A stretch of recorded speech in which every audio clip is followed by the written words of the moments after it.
Lord Sumption, in one of these conversations, talked about this being the age of disengagement.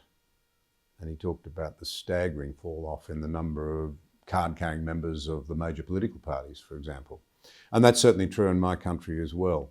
At every level you hear it. School boards can't get people who are prepared to go on. The sporting clubs have trouble. The local shows can't find young people coming through. Right up to the top level, the political parties find sometimes now that there are very few people who want to take the job on. When I left, and it was a safe seat, there were only 3 people. When I'd run 20 years before that, there were 12 who wanted the job. When John Howard had first run for his seat, there were 33 candidates.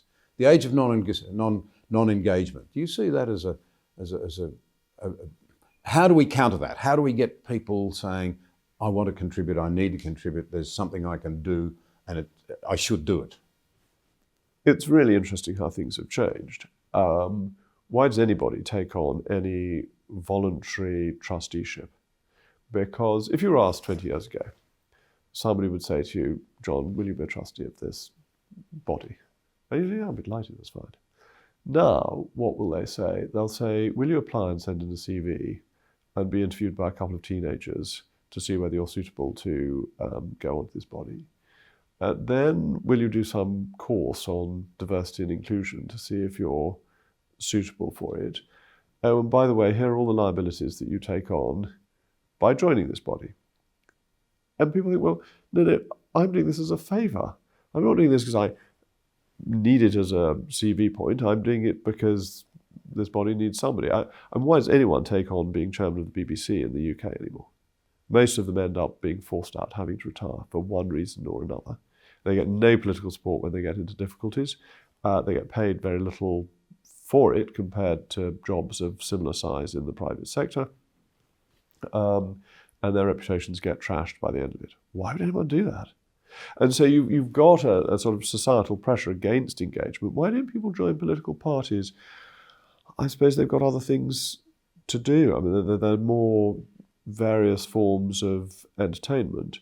I'm perhaps more worried about participation in elections. How do we keep voter numbers up? I know you have compulsory voting, Yes, which I'm not in favour of. I think it is a freedom not to vote as much as it's a freedom to vote.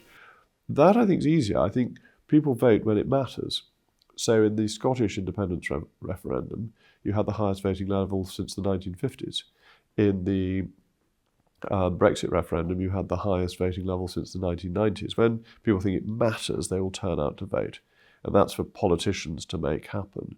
But with the more general engagement, I think you've just got to make things easy for people again. David Cameron had this thing about the big society, which I quite liked as an idea. The problem was it had to be new. Whereas what I wanted was those people who were doing Coronation Street parties just to be able to do them, rather than have to register with the council, tell the police they were closing the roads, put an advert up. If on the day of the coronation you found the odd road through a village was closed, did that really matter? Couldn't we just be a bit more flexible, a bit lighter touch? But you've stepped up out of conviction, whatever the obstacles. And sometimes in the face of hostility to your views, you have stepped up, to your great credit. What drives you? Oh, well, I think politics is extraordinarily interesting. And I think that the country can be better governed. And I think I have something that I can contribute to that. I think conservative ideas work. We need people who believe in them and are willing to articulate them and put them as powerfully as they can. But I confess I enjoy doing it as well. When people say to me, well, what about the intrusion and this and that and the next thing, and Twitter not always being entirely adulatory, I point out that I chose to do it, and I didn't have to choose to do it.